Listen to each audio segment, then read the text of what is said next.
Enviar para o combate um tanque pesado com apenas 2 projéteis no compartimento de munição não é apenas uma violação do regulamento.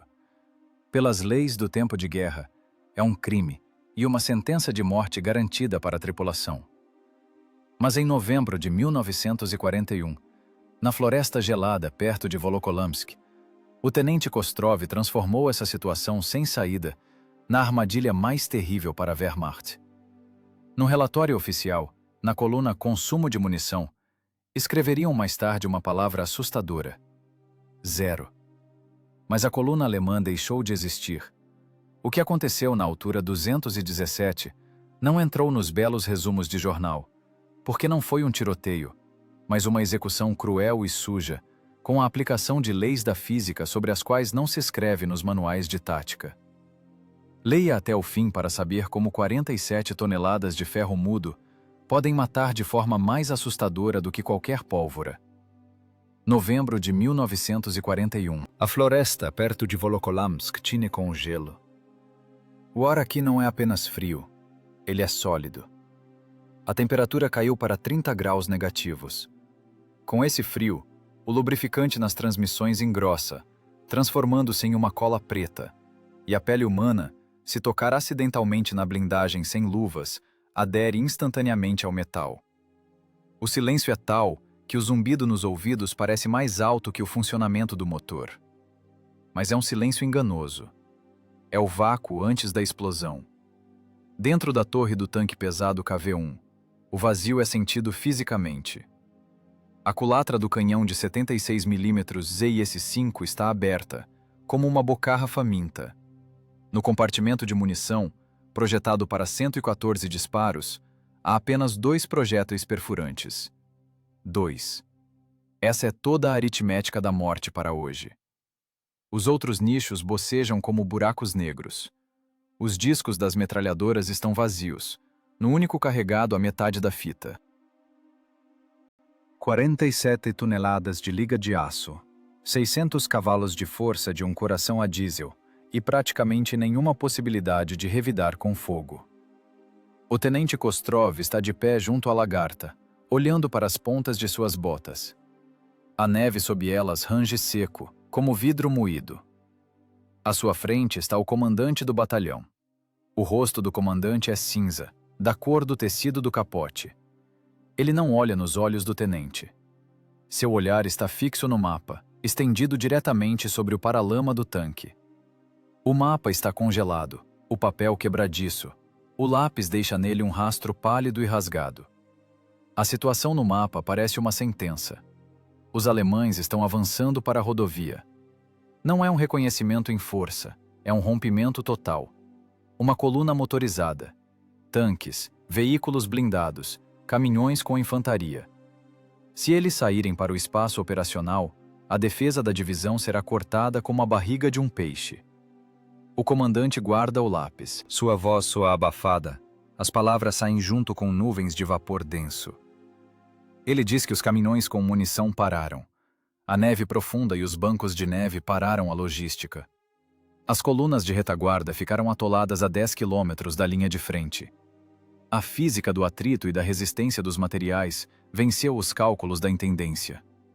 Não haverá reabastecimento, nem em 1 hora, nem pela manhã.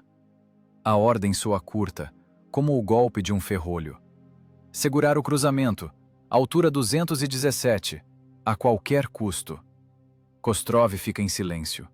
Ele é engenheiro por formação, e em sua cabeça monta-se instantaneamente uma equação com variáveis nulas. Um tanque sem munição é um trator. Um trator muito pesado e bem protegido. Enviar a máquina para a batalha nesse estado é uma violação de todas as normas estatutárias. Mas o estatuto foi escrito em gabinetes aquecidos, e aqui, na floresta gelada perto de Moscou, vigoram outras leis. As leis do desespero. O tenente levanta os olhos para o seu tanque. O KV-1 parece assustador. Não é uma máquina de desfile dos cartazes. É um bloco de metal fuliginoso, marcado por estilhaços. As soldas são grosseiras, rústicas. A torre é fundida, com uma espessura de blindagem de 95 mm. Este tanque foi criado pela Escola Soviética de Projetistas, não para manobras elegantes, mas para a dominação. É um martelo, um instrumento de força bruta. Agora esse martelo está privado de sua cápsula de percussão, mas não está privado de massa. Kostrov relata: munição ausente, 2 disparos. O comandante assente. Ele sabe de tudo. Mas não tem outro tanque. E também não tem outra infantaria para tapar o buraco com corpos. Existem apenas essas 47 toneladas de ferro e 4 homens da tripulação. O comandante corta o ar com a mão rigidamente. A tarefa não é destruir todos. A tarefa é parar. Tapar o gargalo. Criar um bloqueio, que seja um bloqueio do metal em chamas, mas a coluna não deve passar. O tenente bate continência. Os movimentos são travados. O dolman está duro como madeira. Não há medo. O frio congelou todas as emoções, deixando apenas o cálculo nu e uma raiva pesada e surda. O medo é uma reação ao desconhecido. Aqui tudo é conhecido. Eles irão para a altura, ficarão de emboscada e morrerão. Ou farão algo que cancele a morte. Kostrov sobe na blindagem. O metal queima de frio mesmo através das luvas. Ele desce pela escotilha. Dentro do tanque está escuro e cheira a diesel, óleo rançoso e corpos não lavados. Esse cheiro impregna os poros. É impossível lavá-lo. A tripulação está em seus postos. O mecânico motorista, tio Misha, está sentado agarrado às alavancas. Seu rosto está escondido sob o capacete de tanquista. Vêem-se apenas os olhos e a geada nas sobrancelhas. Ele é o mais velho, ex-tratorista, um homem que sente a máquina com a medula espinhal. Ele não pergunta sobre a munição. Ele vê os nichos vazios. O operador de rádio e o artilheiro estão sentados em silêncio. Os dentes não batem. Não há forças para isso. Economia de energia. Dentro do compartimento de combate, a temperatura é a mesma que fora. O motor está desligado para camuflagem. O aquecedor não funciona. O tanque esfriou. É uma cripta de gelo, na qual ainda tremula a vida. Kostrov coloca o capacete. Os fones de ouvido estão frios, rígidos. Ele não faz discursos grandiosos. Nenhuma palavra sobre a pátria, sobre o partido, sobre a grande missão. Aqui, isso é supérfluo. Palavras não pesam nada. Só a blindagem pesa. Ele diz secamente, de forma profissional: ligue. Tio Misha pressiona o pedal. O motor de arranque gira o virabrequim com um uivo forçado. O diesel vê 2K tosse fumaça preta, espirra e de repente pega. O rugido de 12 cilindros preenche o espaço. A vibração passa pelo corpo, pelos assentos, direto para os ossos. O tanque ganha vida. Os ponteiros dos instrumentos tremem. Pressão do óleo normal. A temperatura da água sobe. Eles avançam. As lagartas roem a terra congelada, arrancando pedaços de solo junto com a neve. O clangor das esteiras ecoa pela floresta, espantando o silêncio. Kostrov olha pelo periscópio. O mundo lá fora está dividido em retângulos estreitos de vidro turvo. Céu cinza, troncos negros de árvores, neve branca. Tudo em preto e branco. As cores deixaram a guerra, restaram apenas os contrastes. Na cabeça do tenente bate um único pensamento: massa, inércia, impulso. Ele não tem explosivos, mas tem energia cinética. 47 mil quilos, multiplicados pela velocidade. Se acelerar essa massa, ela se tornará um projétil por si só. Um projétil que não precisa de pólvora. Eles se aproximam da altura 217. É o único caminho para a técnica alemã. Uma estrada estreita, imprensada entre uma encosta íngreme e uma ravina. O lugar ideal para uma armadilha. Mas a armadilha está vazia. Eles não têm dentes para quebrar a espinha do inimigo à distância. Então, terão que fazer isso manualmente, por contato. Kostrov ordena parar. O motor morre. Novamente o silêncio. Agora ele é diferente. Nele ouve-se um zumbido distante e grave, como um enxame de marimbondos gigantes. São os motores alemães, Maybachs e Daimler-Benzes. Eles se aproximam. O som aumenta, torna-se denso, palpável. O inimigo está confiante. Eles têm munição completa, cabines aquecidas, garrafas térmicas com café e chocolate. Eles vêm para vencer. Eles não sabem que à frente, no banco de neve, espera uma fera fria, faminta e zangada pesando 47 toneladas. Kostrov olha para as suas mãos. Os dedos tremem. Não de medo, de frio e adrenalina. Ele cerra os punhos para parar o tremor. Agora vai começar. A aritmética acabou. Começou a física do corpo rígido. A geografia nesta guerra mata não pior que o chumbo, se souber lê-la. O tenente Kostrov olha para o terreno com olhos de engenheiro, avaliando a resistência dos materiais da paisagem. Diante deles, um clássico gargalo de garrafa. Uma estrada estreita e sinuosa, passando sobre um riacho congelado, que dá em uma subida íngreme. À esquerda, um precipício para a ravina, onde despontam picos negros de abetos congelados. À direita, a parede vertical da colina. Dar meia volta aqui é impossível. Sair da estrada significa capotar ou atolar na neve profunda até a torre. Geometria ideal para uma emboscada. Mas uma emboscada pressupõe um saco de fogo, e o KV-1 não tem fogo, tem apenas massa. Kostrov toma uma decisão instantaneamente. Se não podemos pará-los com explosivos, vamos pará-los com atrito. Ou melhor, com a ausência dele. Ele dá uma ordem que em qualquer outra situação seria considerada loucura. A tripulação deixa o ventre do tanque, quente e relativamente protegido da rua. Elas encontram uma bomba d'água quebrada perto de uma casa de guarda-chaves destruída. A água jorra de um cano rasgado, congelando instantaneamente em formas feias. Começa um trabalho pesado e sujo. Nada de heroísmo. Os homens carregam água com tudo o que encontram à mão. Baldes, capacetes, caixas vazias de peças sobressalentes. Eles inundam a subida íngreme da estrada. A água fumega no frio, tocando o solo congelado, e imediatamente endurece numa crosta de gelo. Camada por camada, centímetro por centímetro. Eles transformam a subida, que já era escorregadia, em uma pista de patinação perfeita. Kostrov calcula a física do movimento da coluna alemã. Os tanques alemães T3 e T4 são mais leves que o KV. Eles têm lagartas mais estreitas, maior pressão específica sobre o solo, mas no gelo puro, a aderência tende a zero. O veículo da frente, ao tentar vencer essa subida, inevitavelmente patinará.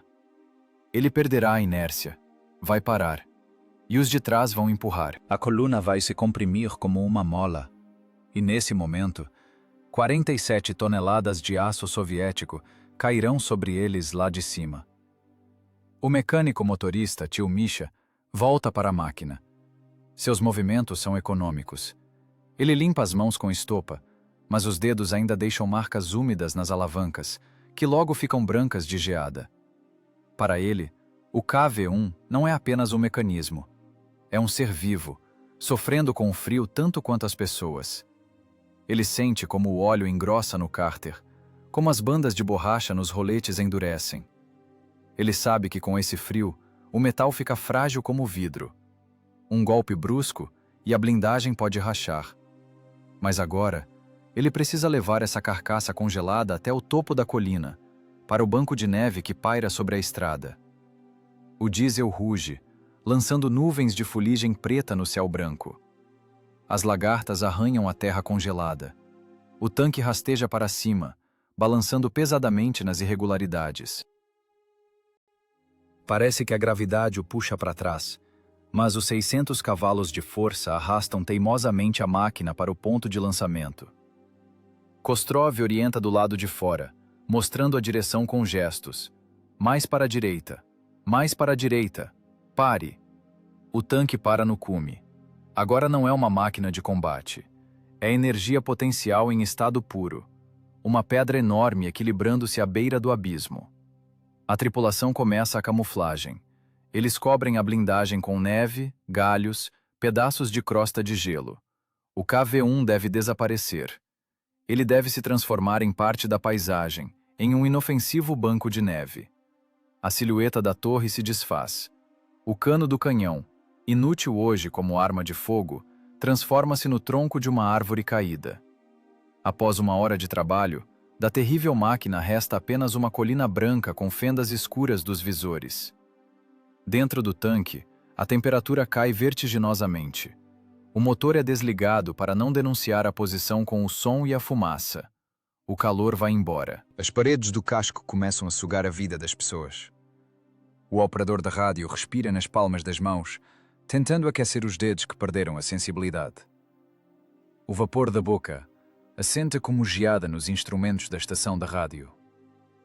Eles estão sentados em uma caixa de ferro, coberta de neve, no topo de uma colina. Kostrov olha para a estrada lá embaixo. A armadilha está pronta. Ela é primitiva, como um buraco com estacas, mas nessa simplicidade está a sua terrível eficácia.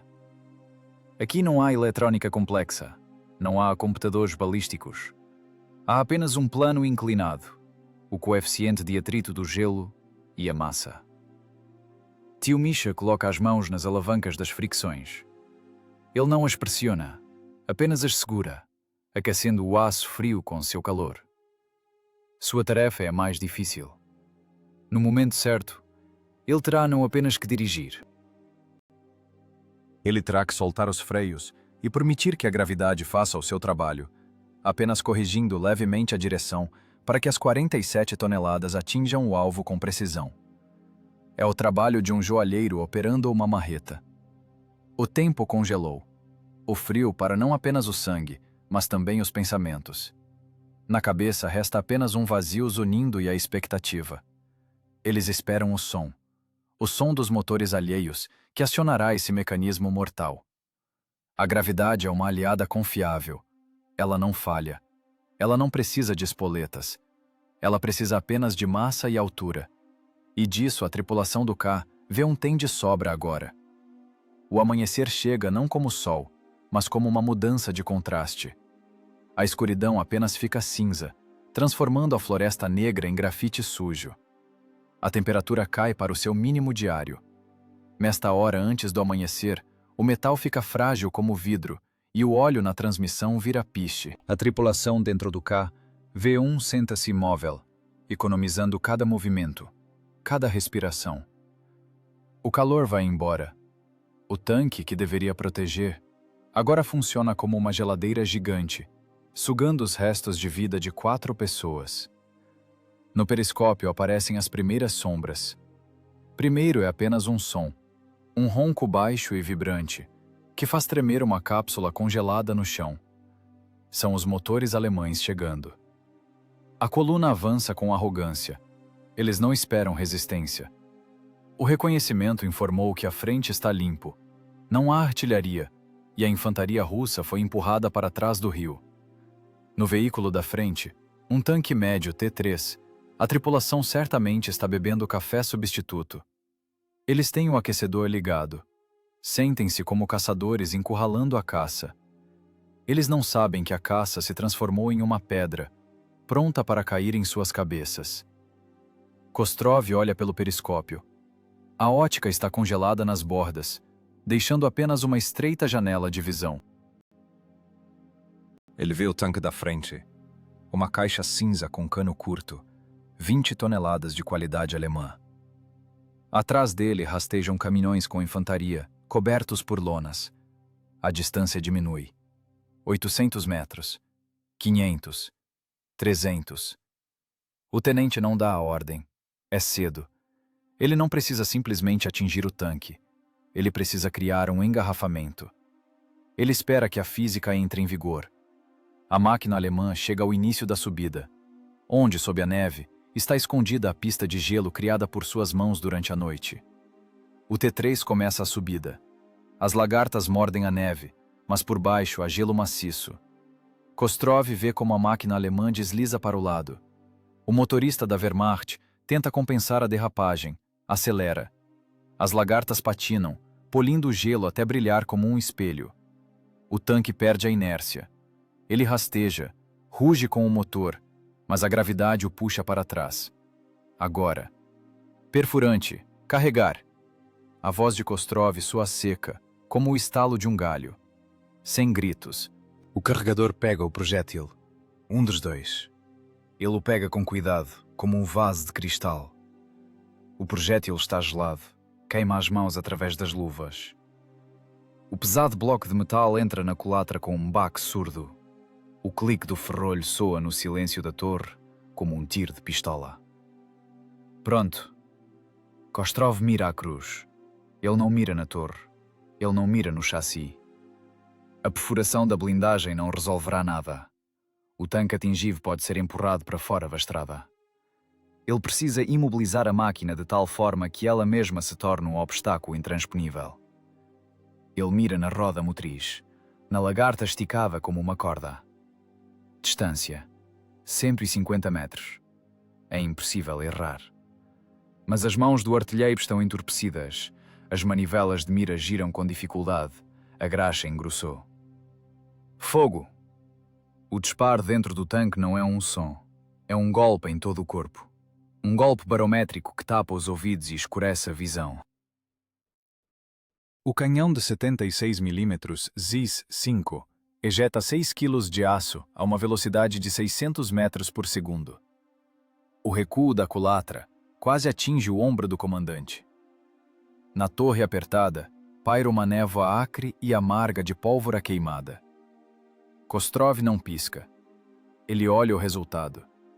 O projétil acerta em cheio, não na blindagem, mas no material rodante. Ouve-se o guincho de metal sendo rasgado, audível até através da blindagem do KV. A fita da lagarta arrebenta. A tensão desaparece instantaneamente. Os elos voam, enrolando-se como uma cobra sob os roletes. O T-3 dá um solavanco.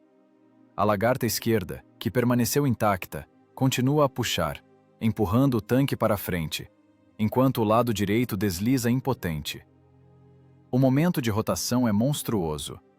O tanque gira no gelo. 20 toneladas de aço atravessam a estrada estreita. Ele bate com a traseira num afloramento rochoso à direita, e o nariz fica pendurado sobre o precipício à esquerda.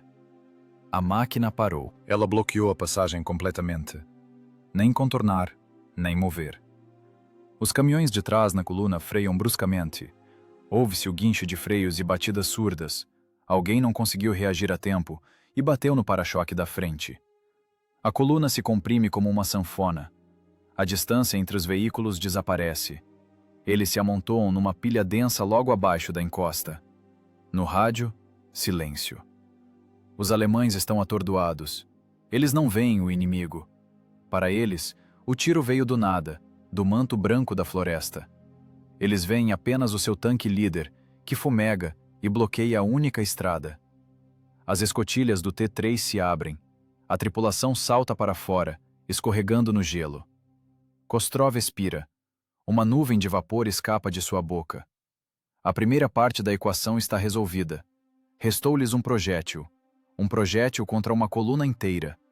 Mas agora, eles têm uma vantagem que não tinham há um minuto. O inimigo está parado. O inimigo está estático. E um alvo estático é apenas um depósito de metal. Tio Misha, diz o tenente no laringofone.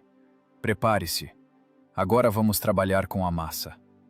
O mecânico assente, embora o comandante não veja. Sua mão pousa na alavanca de câmbio. Ele não engata a marcha. Ele simplesmente tira a máquina do freio. 47 toneladas começam a respirar. O KV-1, escondido no banco de neve no topo da colina, está pronto para se transformar de um ponto de fogo em um projétil cinético. A gravidade assume o controle. Não será uma batalha.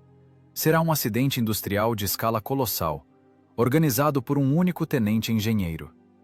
Lá embaixo começa o caos. Oficiais da Wehrmacht gritam, tentando colocar ordem. Soldados saltam das carrocerias. Eles pensam que caíram sob um ataque de artilharia. Olham para os lados, procuram os clarões dos disparos. Mas a floresta está silenciosa.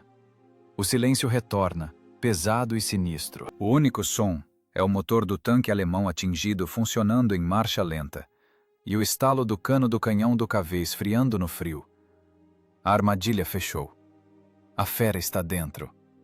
Agora chegou a hora do martelo. Lá embaixo, na calha de gelo da estrada, o trabalho ferve. Os alemães tentam reanimar o movimento. Trazem um trator semi-lagarta para perto do tanque atingido. Oficiais gesticulam, apressam os soldados. Eles criam exatamente aquela densidade de matéria necessária ao tenente Kostrov. Eles se amontoam, criando um alvo ideal para o impacto cinético. Ferro com ferro. Lateral com lateral. Os alemães têm certeza de que a ameaça se esgotou com o tiro único. Eles não olham para cima, para a encosta coberta de neve. Vai, Misha. Derruba o horizonte, comanda Kostrov. O mecânico motorista pressiona os pedais, liberando as fricções laterais. As cintas de freio se soltam. 47 toneladas de liga de aço, até este momento seguradas apenas pela força de atrito estático, arrancam do lugar. Primeiro o movimento parece lento, quase preguiçoso. O tanque passa pelo cume do banco de neve, livrando-se da camuflagem de neve. A carcaça preta e angulosa do KV-1 se expõe contra o fundo da encosta branca. Mas um segundo depois, a gravidade entra em ação. O ângulo da colina é de quase 30 graus. Para uma máquina de 47 toneladas, isso equivale a cair no poço de um elevador. A velocidade cresce como uma avalanche. 10 km por hora. 20. As lagartas não giram. Elas deslizam sobre a crosta de gelo como esquis. O tanque desce derrapando, mas tio Misha, agarrado às alavancas, controla essa derrapagem. Ele transforma o deslizamento desordenado em um vetor de ataque preciso. 30 km por hora. Parece pouco para um carro na estrada, mas para um tanque voando montanha abaixo, é a velocidade de um trem expresso. A energia cinética da máquina, nesse momento, excede a energia de qualquer projétil de artilharia. Já não é mais um tanque. É um martelo gigante, caindo sobre a bigorna. Os alemães lá embaixo percebem o movimento tarde demais. Alguém grita, apontando para a encosta. Os rostos voltados para cima distorcem-se não de medo, mas de total incompreensão da física do que está acontecendo. Eles veem uma montanha caindo sobre eles. O barulho não aumenta gradualmente. Ele desaba de uma vez. Não é o rugido de um motor, mas o zumbido do ar sendo cortado e o ranger de metal contra pedras. O impacto. Não se parece com o som de um tiro. Um tiro é um estalo. Aqui soa uma sinfonia de destruição. O KV-1 choca-se contra a lateral de um blindado semi-lagarta alemão, parado junto ao tanque. 47 toneladas de massa, a 30 km por hora, não encontram resistência. A máquina alemã, pesando apenas 8 toneladas, simplesmente desaparece.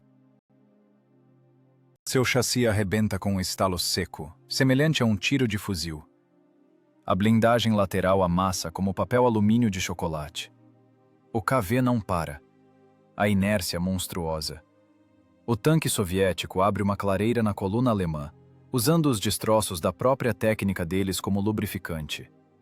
Ele atinge o próximo da fila, um caminhão Opel. O golpe atinge o compartimento do motor. O motor do caminhão é arrancado dos suportes e cravado na cabine. Os vidros voam numa nuvem de pó de gelo. Dentro do KV, a tripulação vive seu próprio inferno. Nenhum amortecimento. No impacto, os homens são arremessados para frente. Os cintos de segurança cortam o corpo, deixando hematomas que não passarão por meses. A cabeça do artilheiro bate com um som surdo na culatra do canhão. Sangue do nariz quebrado inunda instantaneamente o queixo, pinga na túnica clara, mas não há dor.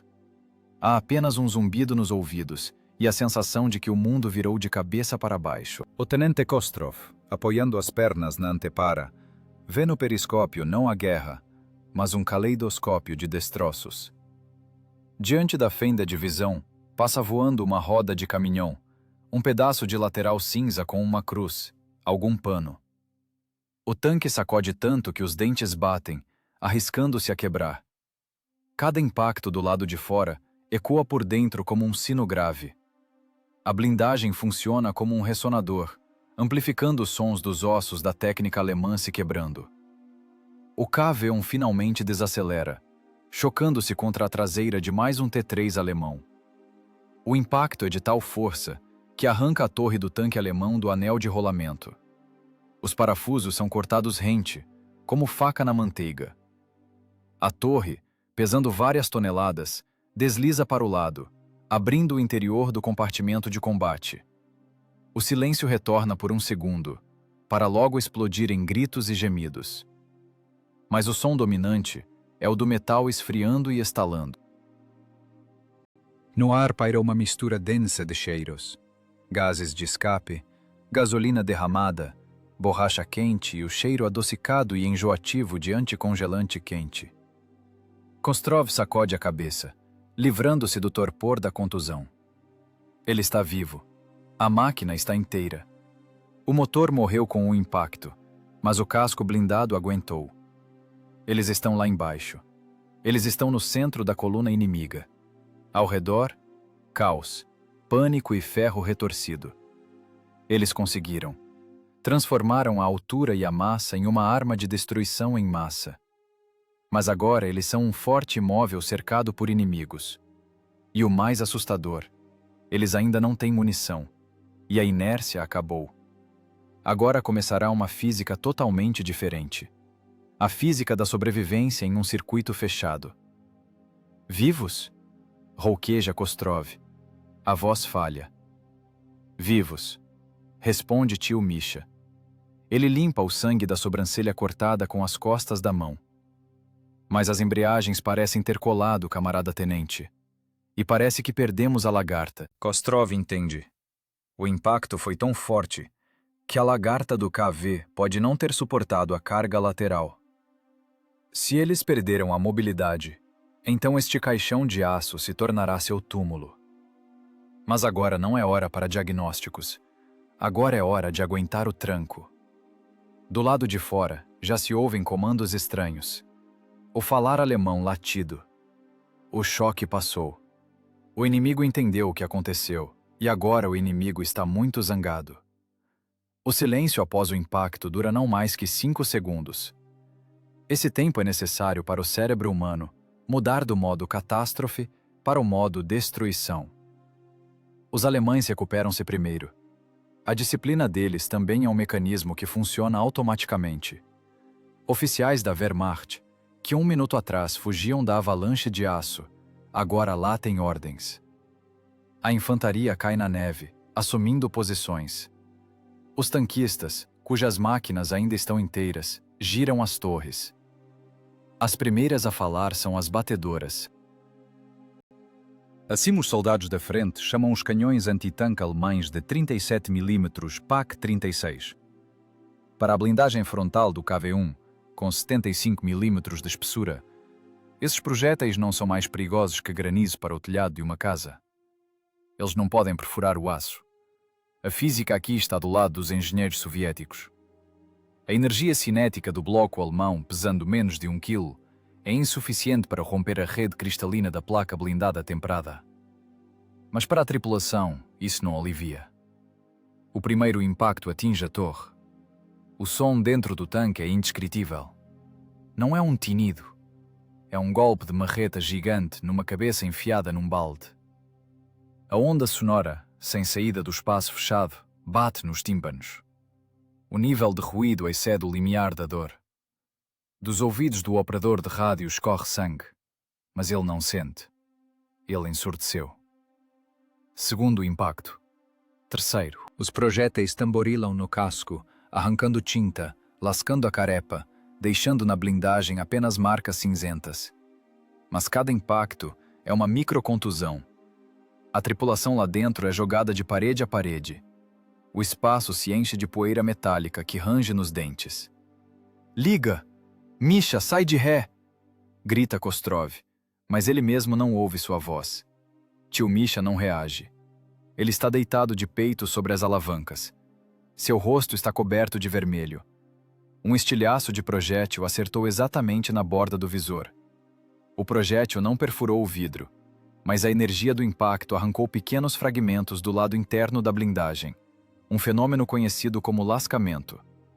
O farelo de aço minúsculo e afiado como navalha cortou o rosto e os olhos do mecânico motorista.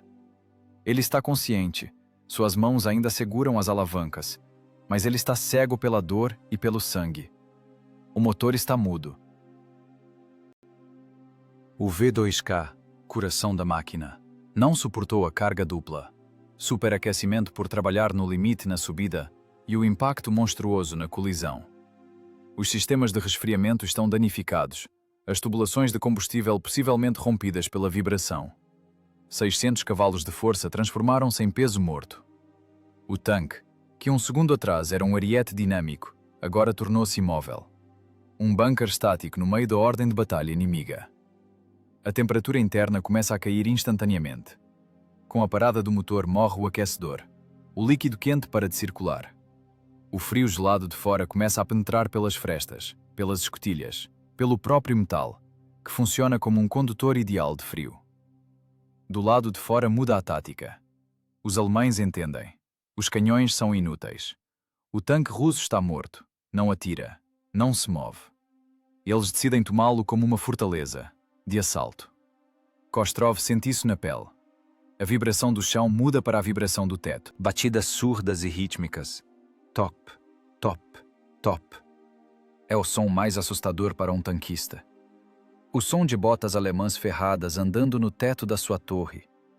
A infantaria da Wehrmacht cobriu o KV-1, como formigas cobrem um besouro.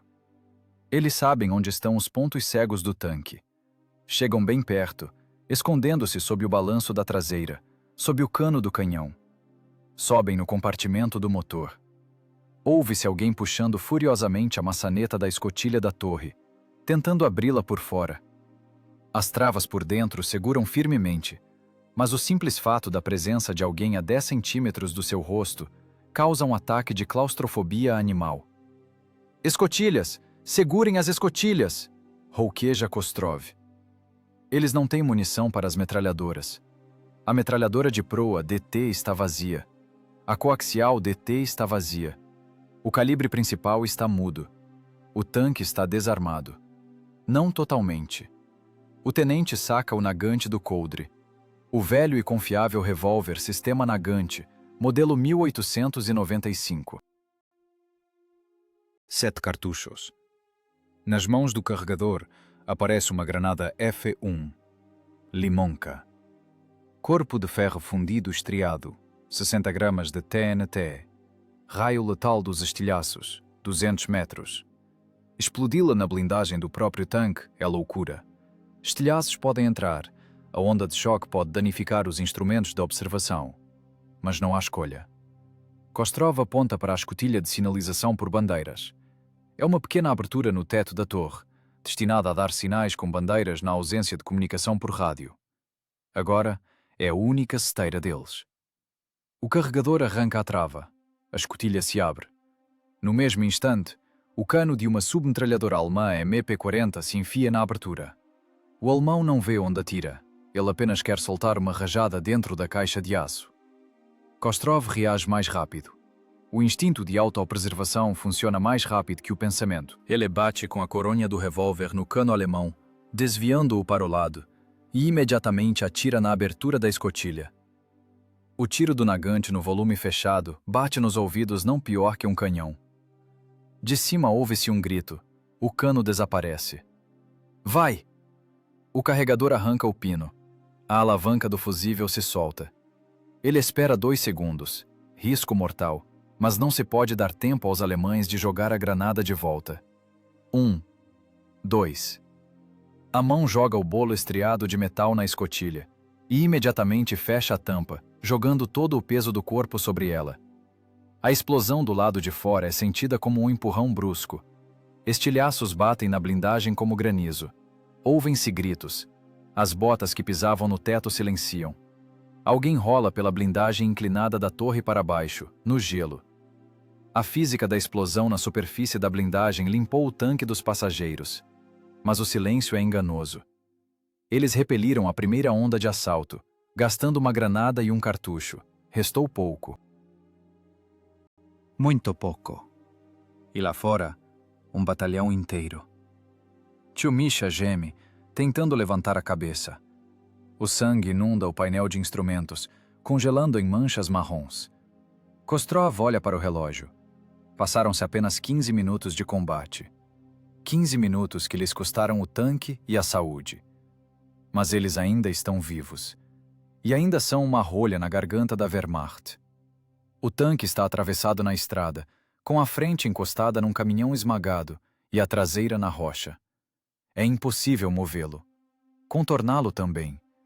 Eles estão emparedados em 47 toneladas de aço. Do lado de fora, 30 graus negativos. Dentro logo estará a mesma coisa. A guerra passou para a fase de cerco. O silêncio que cobre o cruzamento tem peso. Ele pressiona os tímpanos mais forte que o estrondo da artilharia. Não é um silêncio de paz. É o vácuo formado depois que a onda sonora se dissipou, deixando para trás apenas o zumbido nas cabeças contundidas e o estalo do metal esfriando. Os alemães recuaram. A infantaria, tendo perdido a iniciativa, e vários homens na blindagem do monstro soviético, recuou para a floresta. Eles não fogem. A Wehrmacht não foge em 41. Eles se reagrupam. São pragmáticos. Entendem. Assaltar a caixa de aço com granadas é ineficiente. É mais simples remover o obstáculo mecanicamente. O tenente Kostrov, limpando com a manga o sangue que escorre do nariz, vê pela fenda de visão um novo movimento. Da curva, rugindo com um motor potente, rasteja um pesado trator semi-lagarta FAMO. Uma máquina de 18 toneladas, criada para evacuar tigres e panteras, que ainda nem existem nos projetos. Agora sua tarefa é mais simples: prender com um cabo essa sucata russa e arrastá-la para a ravina, liberar a passagem, restaurar a logística. Kostrov olha para a culatra. Está vazia. No nicho restou o último argumento: um projétil perfurante BR-350A. 6,3 kg de aço e explosivo. É tudo o que os separa de se tornarem apenas uma pilha de lixo na valeta. Carregar, comanda o tenente. A voz soa abafada, como debaixo d'água. O carregador, cambaleando de fraqueza e contusão, levanta o projétil. É pesado. As mãos tremem não de medo, mas de hipoglicemia e frio. O projétil entra na câmara com um clangor metálico. O ferrolho fecha. Artilheiro, alvo. O trator. Distância, 30 metros. O acionamento elétrico da torre está morto junto com o motor. Resta apenas o acionamento manual. O artilheiro agarra-se à manivela. A graxa no redutor engrossou no frio, transformando-se em uma cola viscosa. Girar a torre agora é como levantar peso. O artilheiro range, as veias do pescoço incham. Milímetro por milímetro, o cano do canhão ZIS-5 rasteja para a esquerda. O trator se aproxima. Ele vem confiante. Os alemães veem que o tanque está mudo, o motor não funciona, as metralhadoras não atiram. Eles acham que a tripulação está morta ou incapacitada. O trator vira de ré. Soldados saltam, arrastando grossos cabos de aço. Eles já veem como jogarão esse cave no abismo. Kostrov espera. Ele não precisa de antecipação, não precisa de balística. Nessa distância, a trajetória do projétil é uma linha reta. Fogo! O último tiro soa diferente. Nele não há esperança de segunda chance. É um ponto final. O projétil deixa o cano e, em fração de segundo, choca-se contra o compartimento do motor do trator alemão. A distância é pequena demais para ricochete. A energia cinética do projétil a tal distância é monstruosa.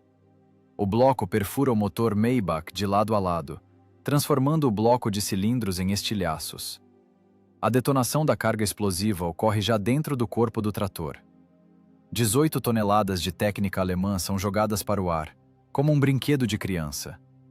A explosão do combustível rasga a máquina ao meio. Destroços em chamas voam em leque, cobrindo a infantaria e os caminhões parados perto. Os cabos caem na neve. O assunto evacuação está encerrado. Os alemães paralisam. Eles entendem a linguagem da física. Eles veem uma equação que é impossível resolver com os meios disponíveis. A estrada estreita está bloqueada completamente. Kostrov encosta no periscópio. Ele faz o balanço. Esta é a sua conta de ferro. Bem na frente dele, o esqueleto em chamas do trator. Um pouco mais longe, o caminhão Opel esmagado. Embaixo dele, os restos retorcidos do tanque leve que o KV amassou com o primeiro impacto. Atrás, encostado na rocha, está o PZ-3 atravessado na estrada com a lagarta quebrada. E no centro dessa composição, o próprio KV-1. Preto de fuligem, com a tinta arrancada até o metal, parecendo um enorme pedaço de rocha. 4 unidades de blindados inimigos destruídas ou inutilizadas, mais o próprio KV.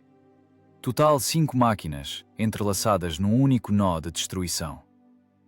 A estrada deixou de existir como artéria de transporte.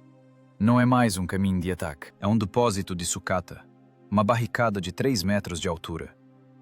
Para desmontar esse entulho na cornija estreita sem equipamento especial, é preciso um dia inteiro. E o equipamento especial acabou de queimar.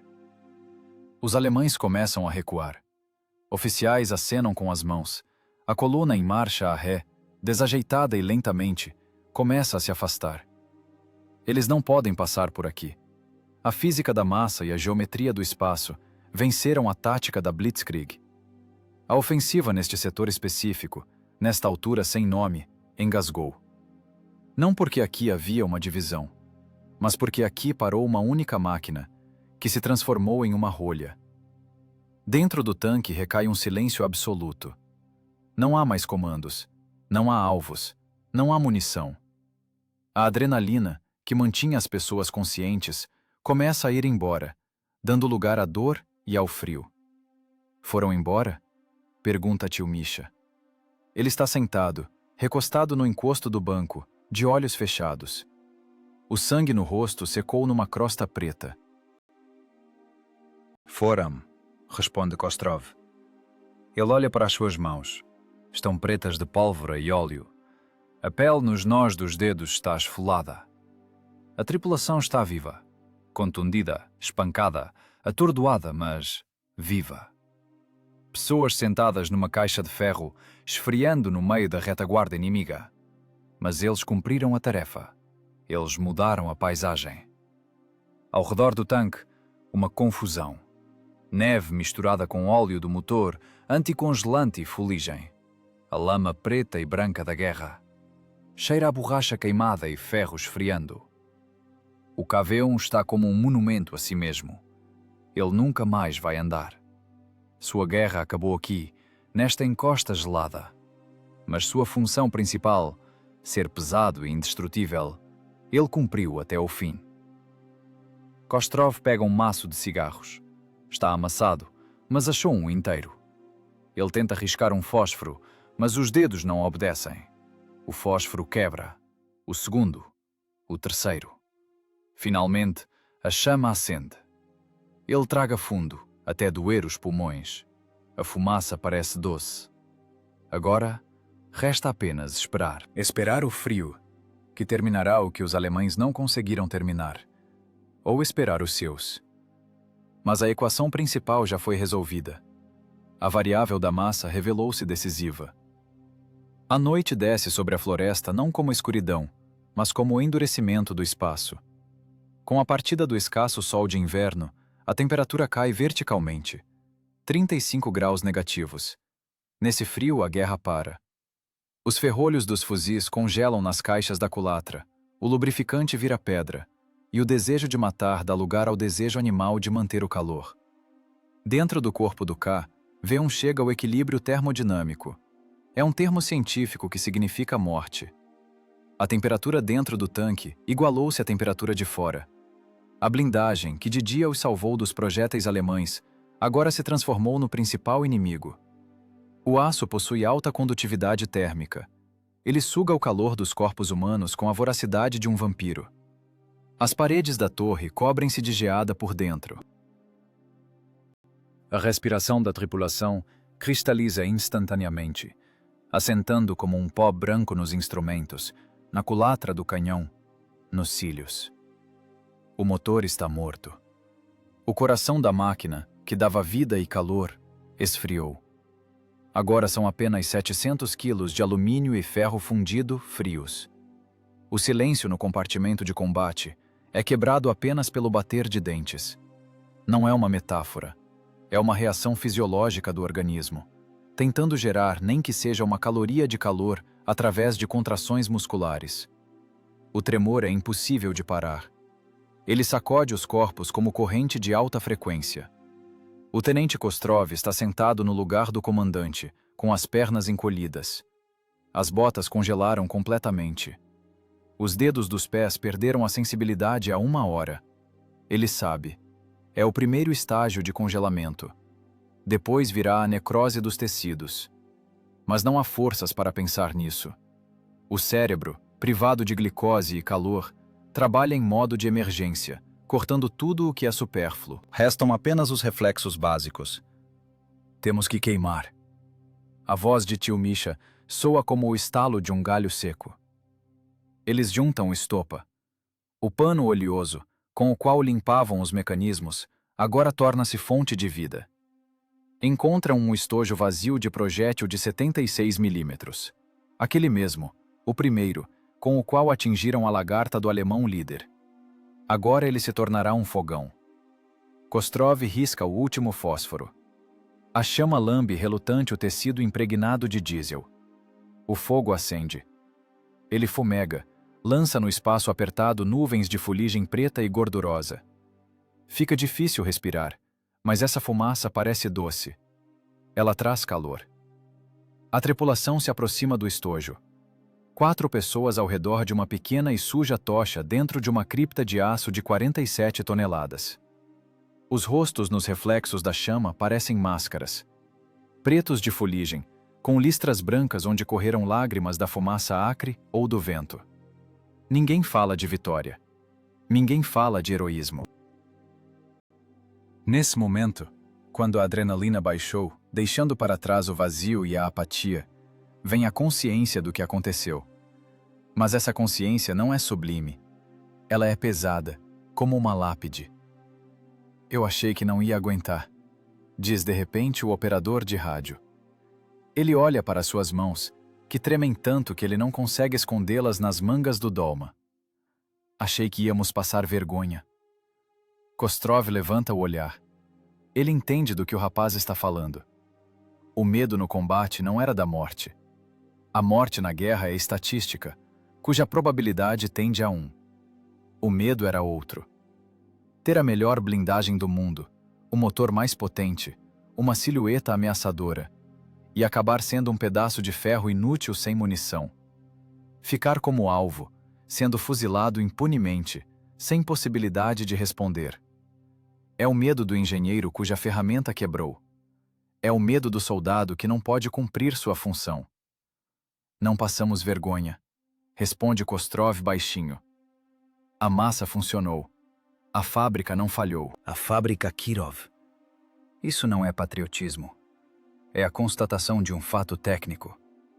Os projetistas que soldaram essas chapas de aço colocaram nelas tal margem de segurança que o tanque pôde trabalhar não como máquina, mas como corpo físico, como ariete. Eles usaram a inércia em vez da pólvora, e o aço aguentou. Tio Misha, o mecânico motorista, está sentado, encostado na blindagem fria. Seus olhos estão cobertos por uma bandagem feita de um pacote individual. O tecido impregnou-se de sangue e congelou, tornando-se duro como uma casca. Ele não vê o fogo, mas sua mão direita está sobre a alavanca da embreagem lateral. Ele acaricia o metal frio e morto. Acaricia como se acaricia a mão de um amigo moribundo. Ele sente através dessa alavanca toda a dor da máquina. Ele sabe que as embreagens queimaram, transformando-se numa massa fundida. Ele sabe que a caixa de câmbio foi moída pelo impacto. Ele sabe que as barras de torção da suspensão estouraram, não suportando o salto da colina. O tanque morreu para que eles vivessem. Para o velho tratorista, isso é uma tragédia maior que a humana. O ferro não trai. O ferro morre em silêncio. Desculpe, irmão. Sussurra tio Misha apenas com os lábios, Ele não se dirige às pessoas. Ele fala com o KV. Nós te esgotamos. Kostrov tenta enrolar um cigarro de palha. É uma tarefa mecânica complexa para dedos congelados. Ele pega a bolsa de tabaco. Migalhas de tabaco caem nas calças. O papel rasga. As mãos não obedecem. Parecem alheias. Os movimentos são angulosos, espasmódicos. É a ressaca da adrenalina. O sistema nervoso, que trabalhou no limite, agora falha. Na terceira tentativa, ele consegue um cigarro feio e torto. Ele acende na chama do estojo. A fumaça amarga do tabaco mistura-se com o cheiro de diesel queimado. A tragada queima os pulmões, mas clareia um pouco a consciência. Eles estão sentados no escuro, iluminados apenas pelo fogo fraco da estopa. Do lado de fora, a retaguarda alemã. Ao redor deles, um cemitério de técnica destruída. Eles estão sozinhos no deserto de gelo, sem comunicação. O rádio foi quebrado no impacto, as baterias acabaram. Não há de onde esperar ajuda. A solidão é sentida fisicamente. Não é a solidão romântica do herói, é a solidão do sobrevivente de uma catástrofe. Você está vivo, mas o mundo ao seu redor está morto e hostil. O silêncio atrás da blindagem pressiona os ouvidos. Parece que se ouve o gelo estalando no rio lá embaixo. Ou é o aço do casco esfriando que estala. Kostrov olha para seus homens. Eles já não são a tripulação de uma máquina de combate. São náufragos numa ilha de gelo deserta. A tarefa deles mudou. Não é mais preciso atirar. Não é mais preciso esmagar. Agora é preciso simplesmente não morrer congelado até o amanhecer. A fisiologia dita suas condições. A energia gasta na batalha se foi. Não há calorias, não há calor. Há apenas vontade e o calor residual de um pano queimando. Não pode dormir, diz o tenente. Quem dormir não acorda. Contem. Contar o quê, camarada tenente? Qualquer coisa. Como aqueciam o forno em casa. Como era quente no verão. Lembrem do calor. É uma ordem. Defesa psicológica. É preciso enganar o cérebro, forçá-lo a lembrar a sensação de calor para ativar o sistema nervoso vegetativo. E eles começam a falar, num sussurro baixo e rouco, gaguejando e batendo os dentes, sobre como cheira asfalto aquecido, sobre como o piche derrete nos telhados. Palavras sobre calor num tanque gelado soam como uma oração. E lá fora, o frio continua seu trabalho, apertando o cerco. O metal do casco range, contraindo-se. O tanque, que se tornou sua fortaleza, transforma-se lentamente em seu túmulo. Mas enquanto o fogo queima no estojo lá dentro, eles ainda não desistiram. A guerra da massa e do aço acabou. Começou a guerra da biologia contra a termodinâmica. O amanhecer traz não calor, mas uma luz cinzenta e sem vida, que apenas destaca a escala da destruição. O cemitério de técnica, criado pela inércia e gravidade, parece à luz do dia uma escultura surrealista. A neve ao redor está preta de fuligem e óleo. O silêncio é quebrado pelo estalo da crosta de neve. Não são animais, são pessoas. Aproximam-se do tanque com cuidado. Os camuflados brancos fundem-se com os bancos de neve. Reconhecimento de infantaria do regimento. Eles andam com as armas prontas. Os canos das submetralhadoras apontam para a carcaça preta do KV-1. Eles não sabem quem está dentro. Veem as cruzes alemãs nas máquinas destruídas ao redor e a enorme torre soviética erguendo-se sobre esse caos. O tanque parece morto. Nem fumaça, nem som. As escotilhas estão fechadas. A batida da coronha na blindagem soa como o golpe de um martelo na bigorna. Ei, tem alguém vivo? Lá dentro esse som ecoa como um trovão. Kostrov estremece abrindo os olhos. Os cílios grudaram de geada. Ele não entende imediatamente onde está. O frio travou o cérebro. O primeiro pensamento: alemães. A mão busca o nagant, mas os dedos não conseguem envolver a empunhadura. Estão duros como madeira. Nossos! Rouqueja tio Misha. Ele ouve a fala russa, as entonações, Os palavrões com que os batedores comentam a confusão que vem. Kostrov gira com dificuldade a manivela da escotilha. O mecanismo não cedeu imediatamente. O metal congelou. Com um rangido desagradável, a tampa se levanta. No rosto bate um ar gelado, mas fresco, cheirando a pinheiro e não a queimado. De cima olha para eles o rosto de um sargento batedor. Olhos arregalados. Ele não vê heróis. Ele vê 4 fantasmas, pretos de fuligem, com olhos vermelhos e inflamados, tremendo de frio. Vivos, expira o sargento. Pessoal, como vocês estão aqui? Achamos que a divisão tinha morrido aqui. E aqui. Kostrov não responde. Ele não tem forças para conversas. Ele precisa de comunicação. Precisa relatar que a ordem foi cumprida, embora de forma bárbara. Rádio. Sussurra o operador de rádio. O rádio morreu. Conserta. Lança curto, tenente. O operador de rádio vira-se para o aparelho 10R. As válvulas estão frias. Há energia, mas o éter está mudo.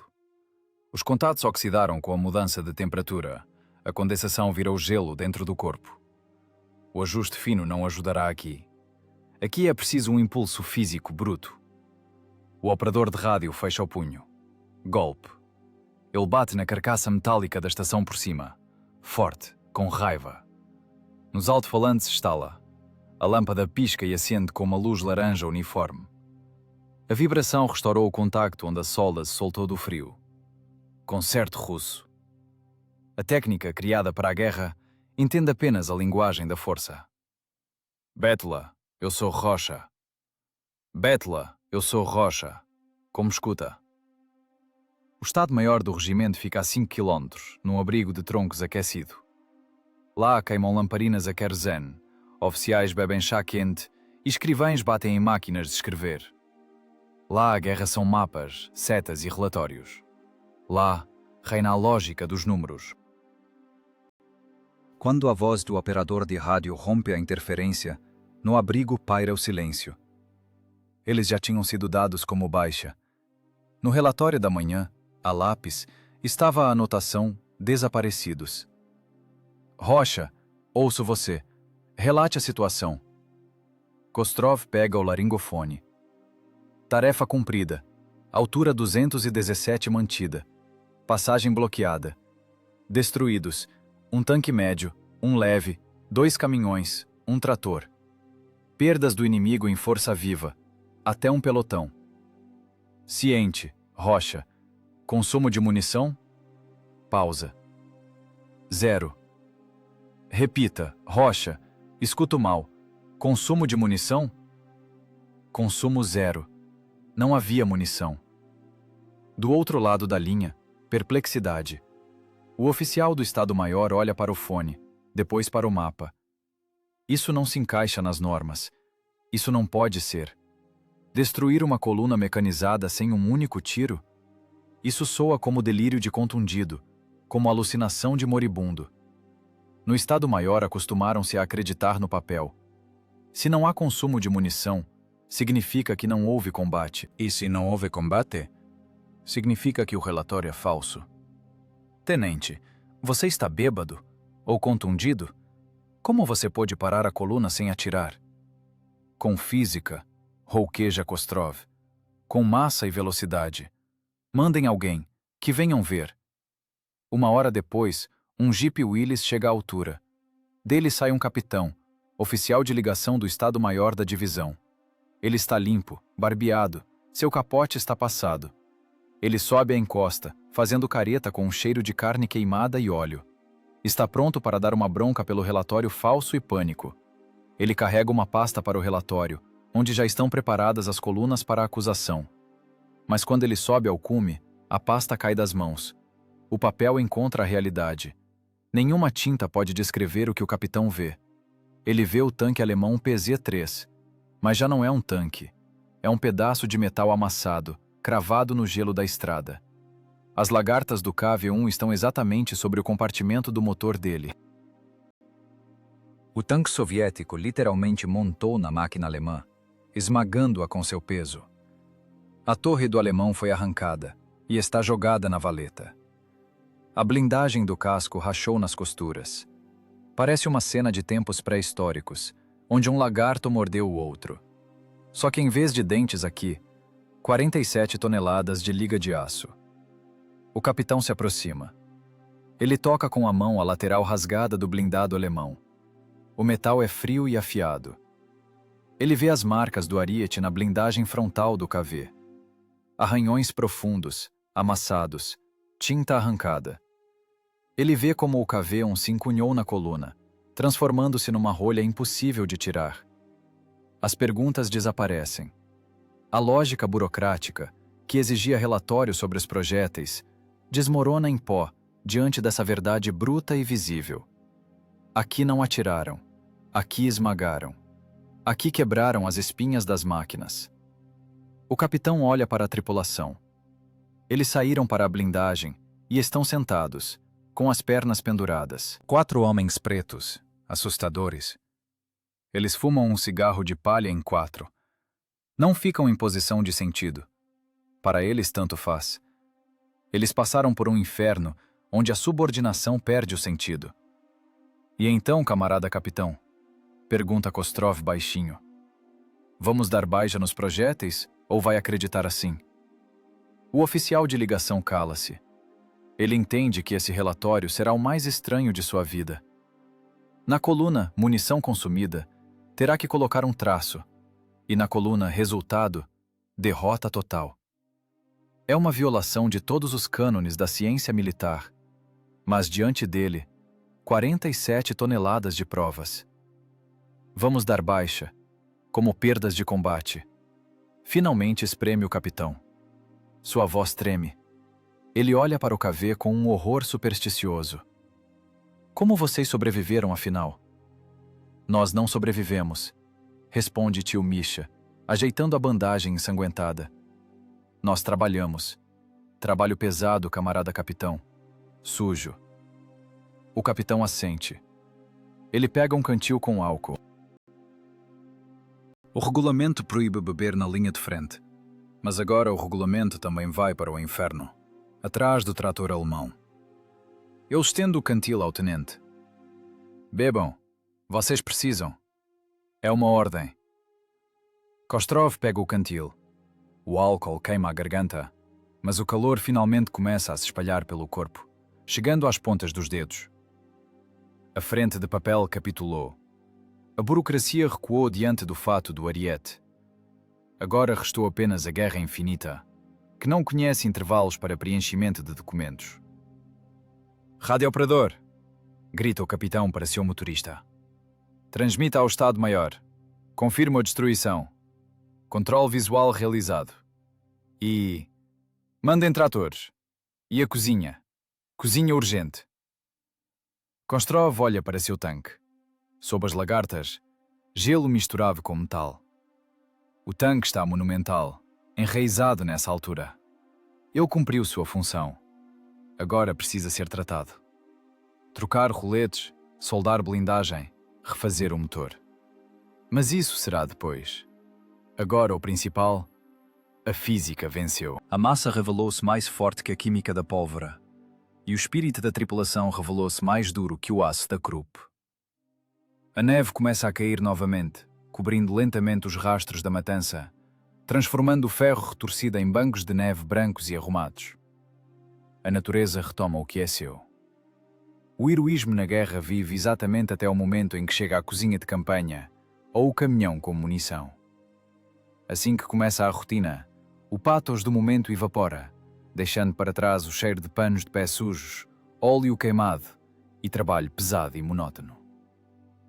No meio do dia, um caminhão gás AA abre caminho até à altura 217. Ele espirra, patina na lama de neve, mas rasteja.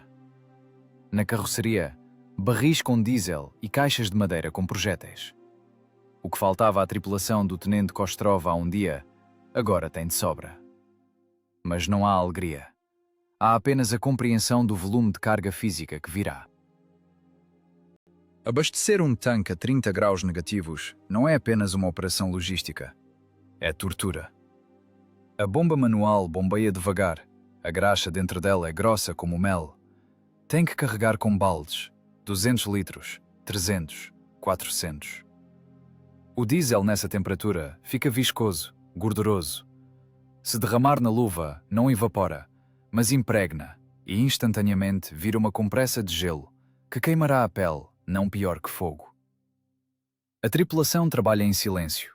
Os homens transformaram-se em estivadores. Eles passam os projéteis pesados e escorregadios de graxa para dentro da torre. 76 milímetros de aço e explosivo, 6 quilos cada. 114 vezes é preciso abaixar, pegar, levantar, passar, colocar no nicho. As costas doem. Os músculos, travados pelo stress de ontem e pelo ácido lático, doem. Não é uma batalha de titãs. É trabalho de estivadores no porto. Só que o cenário aqui é técnica alemã destruída e cadáveres. Tio Misha, o mecânico motorista, está novamente em sua escotilha. Sua cabeça está enrolada com uma atadura limpa, que já escureceu com óleo de máquina e fuligem. Ele parece um morto ressuscitado, mas suas mãos fazem o trabalho habitual. Ele verifica a tensão das lagartas. Golpe de marreta no pino do elo. O som é surdo, relutante. O metal cansou. Aguenta, resmunga ele. A esquerda cedeu, mas vai chegar. O KV-1, que de manhã ainda era um forte inexpugnável, agora torna-se novamente uma máquina. Um mecanismo que requer manutenção. A inspeção mostra algo terrível. A blindagem está arranhada, como se tivesse sido rasgada por uma garra gigante. Quase não restou tinta, apenas metal nu e cinza. Na junção das chapas frontais, um amassado de 2 centímetros de profundidade. É a marca de um impacto direto que não perfurou, mas afundou o aço temperado. O paralama direito foi arrancado. A asa está pendurada por um parafuso, chacoalhando miseravelmente ao vento. Mas o mais impressionante é a parte dianteira do casco, onde o tanque encontrou a coluna alemã. Na blindagem, restaram pedaços de tinta alheia, o cinza alemão Panzergrau. Nas frestas ficaram presos pedaços de madeira da carroceria do caminhão, pedaços de borracha, vidro. O tanque enrolou o inimigo em si mesmo. Agora é preciso limpar isso com pés de cabra e raspadores. Tratamento sanitário da arma do crime. Quando os tanques de combustível estão cheios e os compartimentos de munição abarrotados, chega uma nova ordem. A estrada precisa ser liberada. O engarrafamento de tanques, que salvou o regimento ontem, hoje atrapalha o avanço dos seus. Liga! Comanda Kostrov. Tio Misha desaparece na escotilha. Novamente esse processo torturante de ligar o diesel congelado. O ar comprimido sibila nos cilindros. O motor de arranque uiva. O motor V2K parece não querer acordar. É mais tranquilo para ele ser um pedaço de ferro frio e morto. Mas o mecânico é insistente. Ele sabe como convencer a máquina. Bombeamento de combustível. Trabalho com o pedal.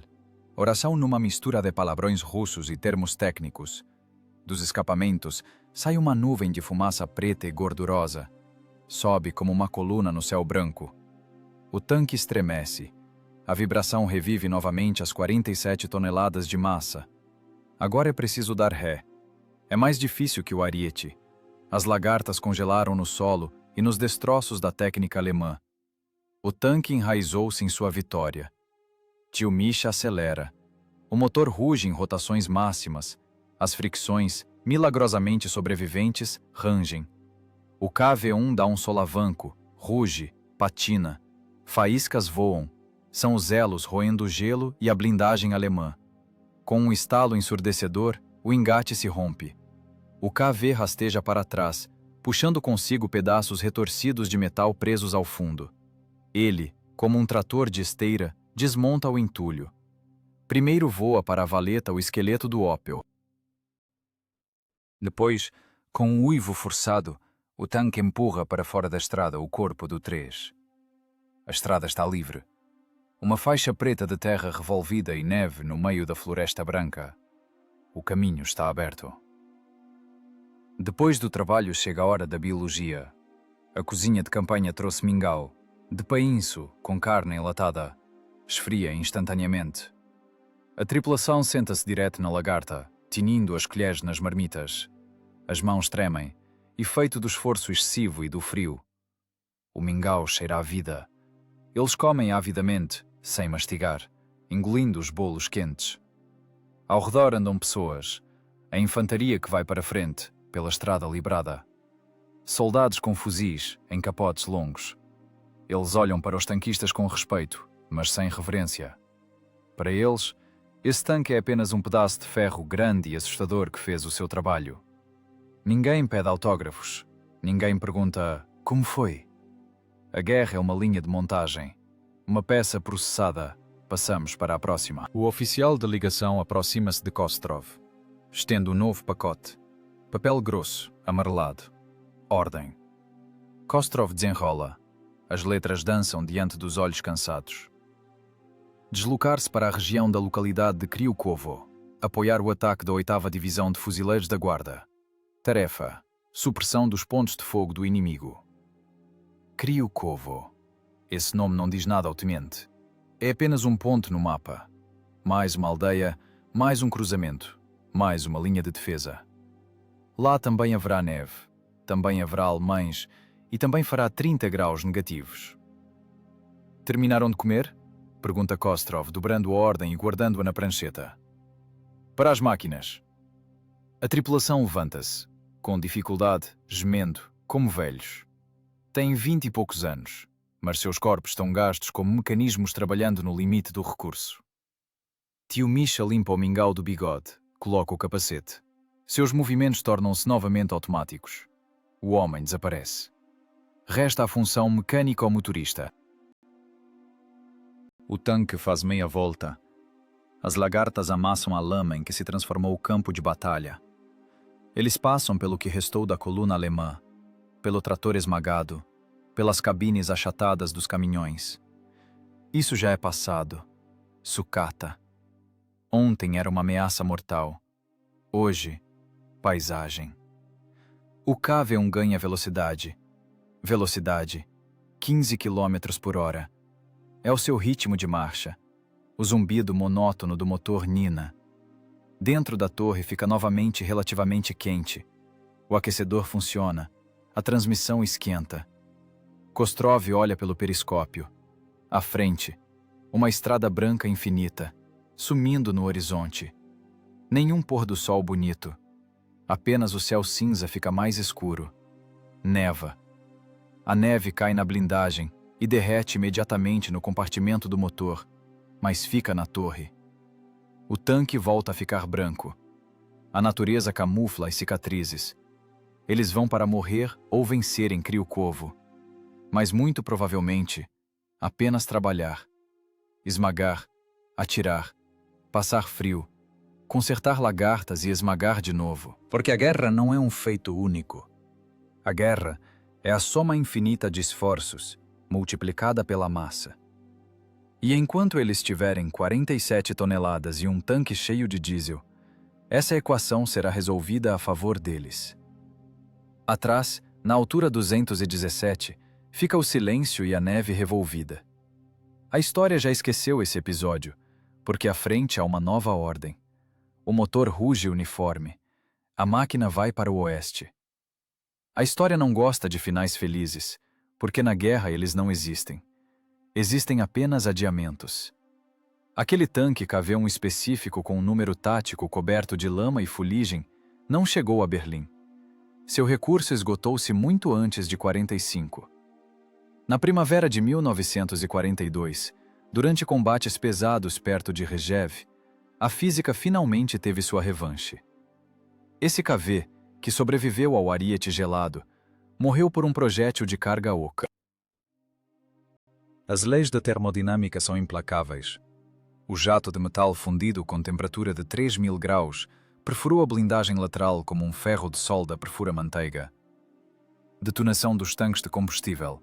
Explosão da munição.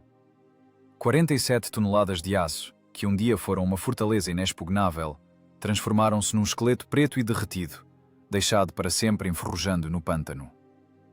A tripulação conseguiu deixar a máquina, mas a máquina permaneceu fiel à sua natureza. Aceitou a morte para que as pessoas pudessem seguir em frente. O tenente Kostrov, engenheiro que transformou a gravidade em arma, viveu 1 ano a mais que seu tanque. Sua guerra acabou em julho de 1943, no Arco de Kursk. Lá era outra física e outro clima. Em vez de 30 negativos, 30 positivos. Em vez do silêncio gelado, o rugido de centenas de motores e uma parede de poeira subindo até o sol. Kostrov, já no posto de capitão, morreu na torre de um 34 perto de Ponyri. Impacto direto de um projétil de 88 milímetros de um Tigre. A velocidade do projétil alemão, 1000 metros por segundo. A onda de choque mata mais rápido do que o cérebro consegue perceber a dor. É uma morte instantânea. Sem últimas palavras, sem testamentos.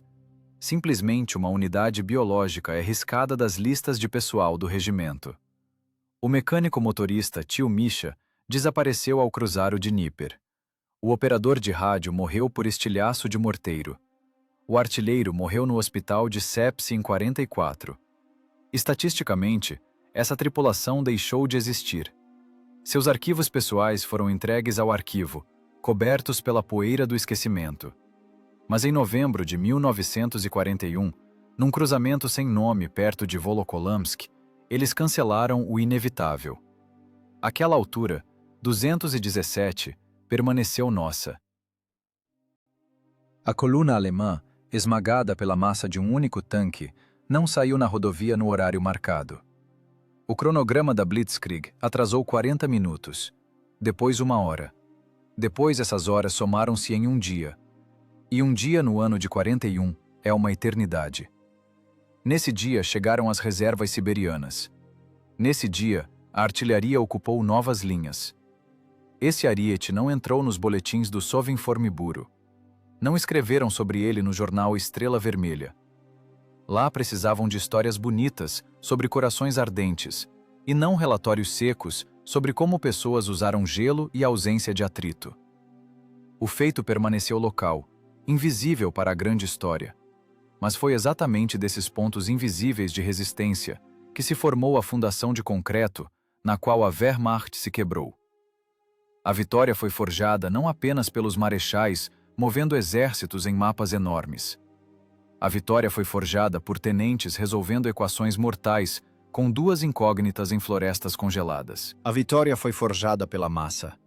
Massa de aço, multiplicada pela massa de vontade. Daquele dia restou um artefato, uma fotografia pequena e amarelada, tirada pelo correspondente do regimento na manhã seguinte à batalha. Papel granulado, foco ruim. Na foto, o K-1 estraçalhado e arranhado.